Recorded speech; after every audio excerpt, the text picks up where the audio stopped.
guys, your boy Beamers, and welcome back to the Luton Town Vikings and Pirates career mode. Yes, that is correct. We're actually getting 2 Luton Town episodes out, and this is the biggie. This is my mother trucking money window. This is the January window. You know what I do, because we be pirates, we be Vikings, and this is what we're gonna do. We're gonna be raping the shit out of these pre-contracts, guys. We got 10 mil from qualifying, well, qualifying for the next round, getting out of the knockout, getting out of the group stage of the UEFA League, and now we are in this. And look at this, people just be complaining, but enough of that, guys. Enough of that, because we are going after Thibaut Courtois. Probably not. Probably not. I like Stuart Dover, but you know, I want to keep it within the realm of the EPL. So I was thinking about maybe a Basic.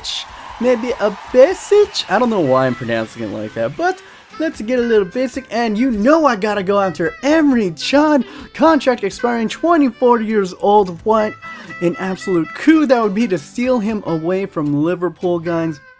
And pretty much the place that we really need to strengthen this team, that I feel like we need to strengthen this team, is the midfield. So I'm going to go ahead, throw out a couple offers to a couple midfielders. And this guy's the guy that I've been looking at since the beginning, Bertrand Traore. He's on loan from Chelsea. And then I saw this, and I was like, it's been a while since we made a big transfer. So I was like, alright, you know, maybe bring in the big Zot. You know, you've always wanted to see him in the Prem, and he's really old. He's 37 years old.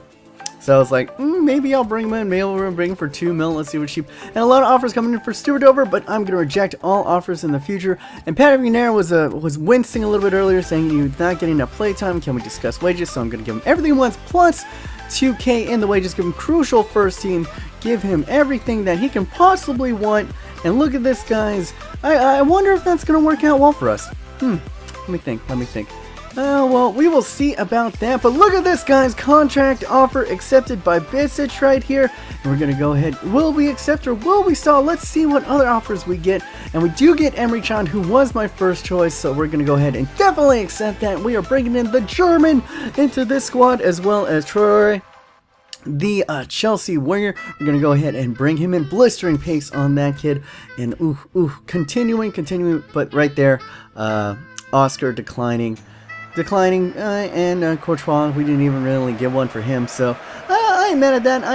We don't really need a cam. We need more of like a central defensive midfielder right here. But now we're into this game. Up against Watford, and thank you for the sub who told me that Watford is actually one of the rivals of Luton Town, and I had actually lost to Watford early in the year, so I had to come back. And after an early miss by Bentaleb, who I thought his finishing would overall be better than it is, he's kind of missed a couple of sitters, and he missed one earlier in this game, but now he is coming back, and pretty little finish right there. Nothing emphatic, but then Watford on the dearth of the game. What is up with me giving up goals in the 45th minute? Please not again. We are there. We can clear this. Get to it, Dover. Get to it. No. That's cool. How did Dover not get to that? Well, first off, how did they react to it first? And then how does Dover not cover like 2 feet worth of ground and then dives at his foot instead of the ball? Awesome stuff. But could we get something? Yes, a bullshit goal deserves another bullshit goal, guys. And there we go. They got lucky, and we're gonna get lucky, and we're gonna rub it in their face. Suck it, Watford. We come back and we go ahead and get all 3 points. And Watford, you get nothing, and you will like it. Man, I'm really hungry right now. Anyway, continuing on as we sit in 3rd place, and we get taken out. Surely that is a red card.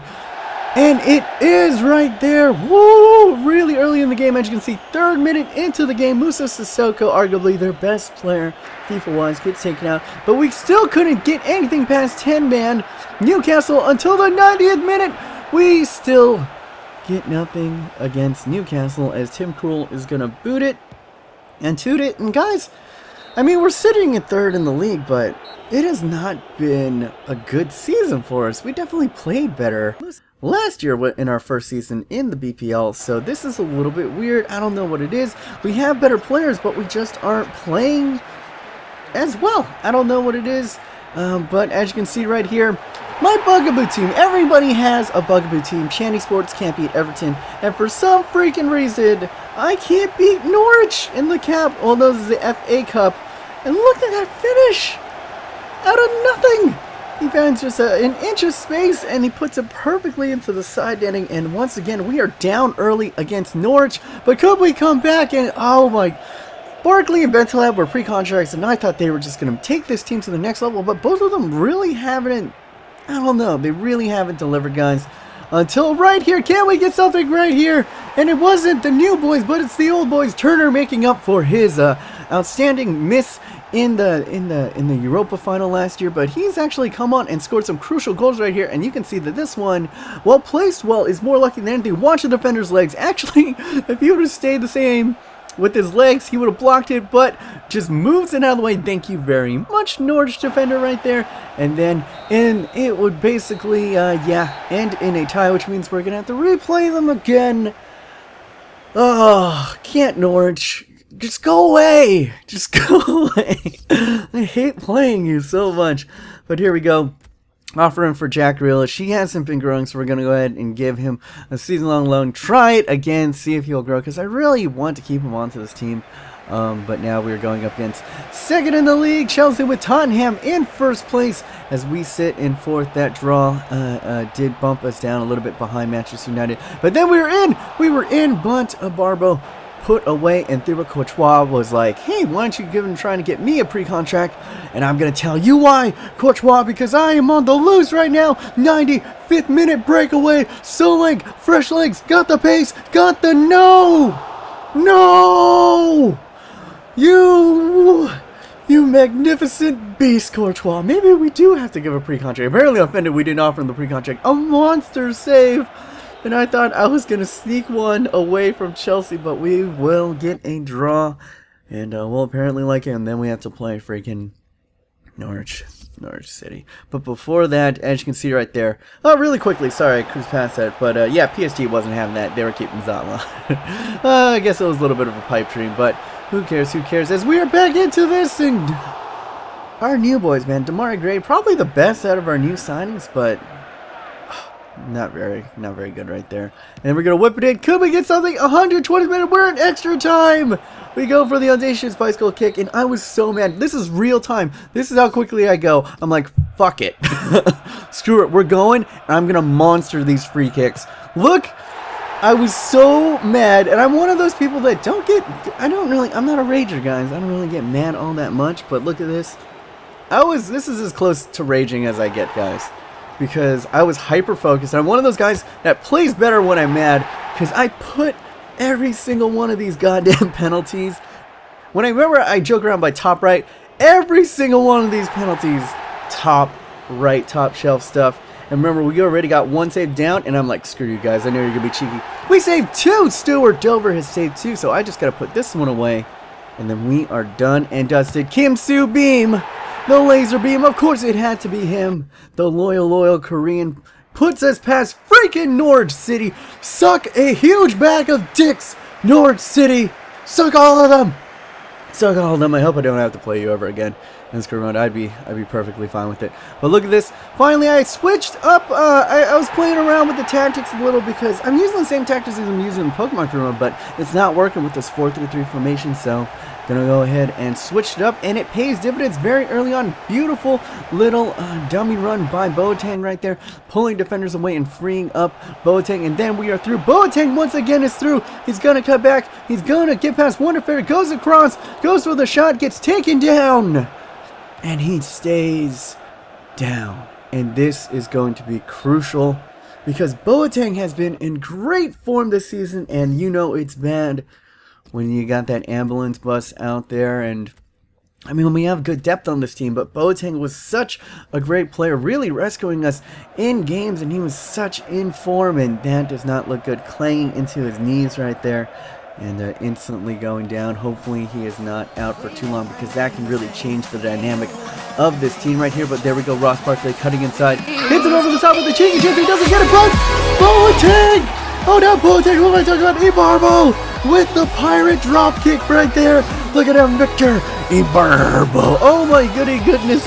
Everybody loves Kung Fu fighting! Ha! Look at this karate kick, Amaruka! Kya! I could watch this forever. Kya! Right to the roof of the net.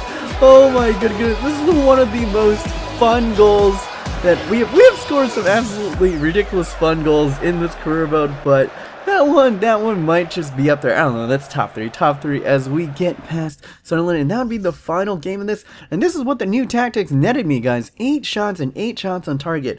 We should have scored a lot more, but unfortunately, Boateng out for 3 months with a broken ankle. Yeah. And I was like, alright, so we need to get out. We need to get a striker in here. And Zotlan all of a sudden became, instead of a luxury, more of an ideal pick. And I was thinking to myself, you know, like maybe we can bring in someone old. And I wasn't finding anybody. And then I had a thought. I thought that maybe this is the time. This is the time that everything changes. We're going to put Eden Hazard up for transfer. And we're going to see what happens, guys. We're going to see if we can get a big-time offer right here. And as you can see right here, we are into the transfer deadline day, and nothing has popped up yet.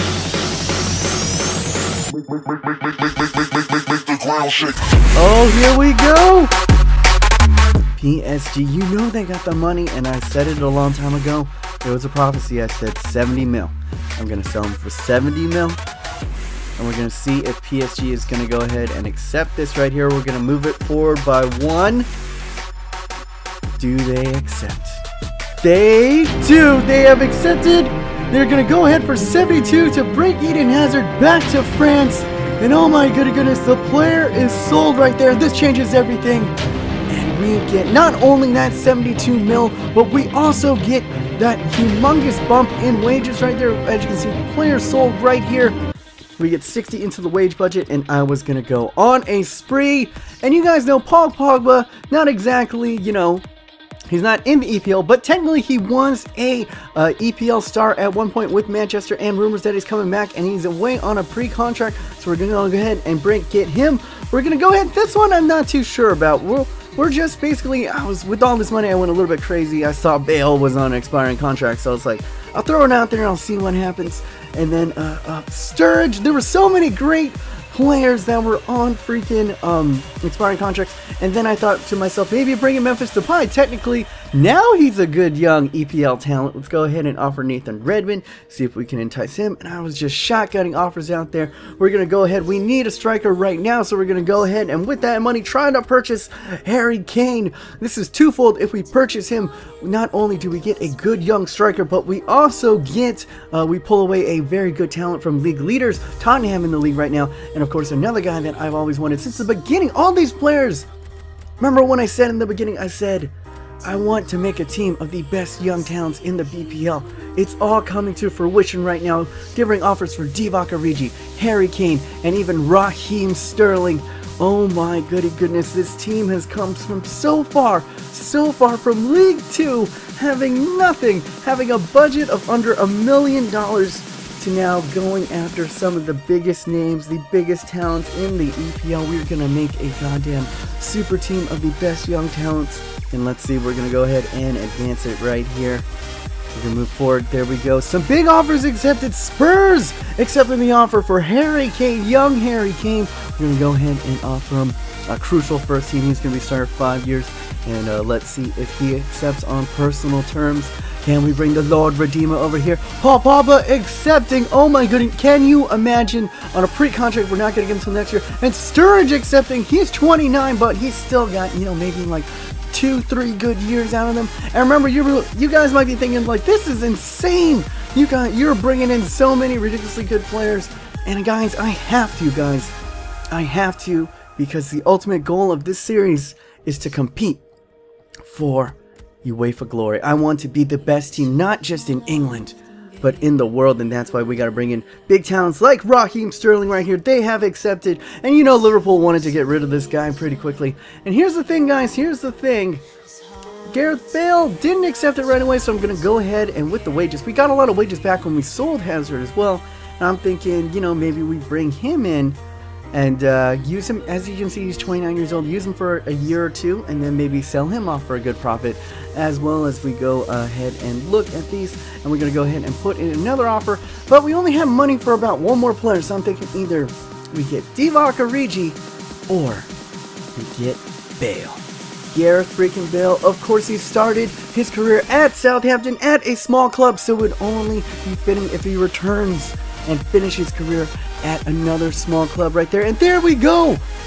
On transfer deadline day, we bring in not only Harry Kane, but Raheem Sterling! What a deadline day for the ages! And oh my goodness, do we bring in Bale? But I know a lot of you guys are going to be apprehensive about this, so I'm going to leave it up to you guys. You guys have been following this career mode since the beginning. There was a lot of controversy with the Eden Hazard when we brought in Eden Hazard. So I'm going to leave it up to you guys. I'm going to put a straw poll. Vote in the straw poll down below. Who do you want to add to this team? Do you want Divock Origi or do you want Gareth Bale? Oh my goodness. And as you can see right there, two great young talents have been added to the squad right here. We're going to go ahead and put in another offer for Divock Origi and see if we can get something out of him. But yeah, that is the big question, guys, and that is where I'm going to leave off this episode. A little bit of a cliffhanger. We got about 3 hours left in the transfer deadline window. Do you guys want Gareth Bale or do you guys want Divock Origi? And here's my pitch, guys, on why we should bring in Gareth Bale. Yes, he is 29 years old. Yes, he's going to be going downhill, but guys, the ultimate goal of this is to win the UEFA Finals Championship. I mean, that's the ultimate goal, and only a handful of our players right now are over the rating of 80. It's just as simple as that. And if we really want to go far, if we really want to hold up against the likes of the Barcelonas or the Real Madrids or the PSGs or the freaking Juventuses of the world, we need to bring in these type of caliber talents. And guys, with Gareth Bale, we might just be able to, you know, bring home that UEFA title. Guys, what do you feel about that? I am interested to see. Are you guys hyped about this? We brought in some amazing talents this episode. It's a big loss losing Hazard, but we could get an even better player by bringing in Gareth Bale for maybe like a season or two. We will see, guys. Anyway, this has been your boy B-. Hopefully you enjoyed this incredibly ridiculous episode, guys. Everything changed in like the last 5 minutes or so. Everything about this career mode has changed, and will it change for a Bale or will it change for an Origi? That is up to you guys. Anyway, I hope you guys are having an amazing day. My name's B-, and until next time, guys, remember, stay humble.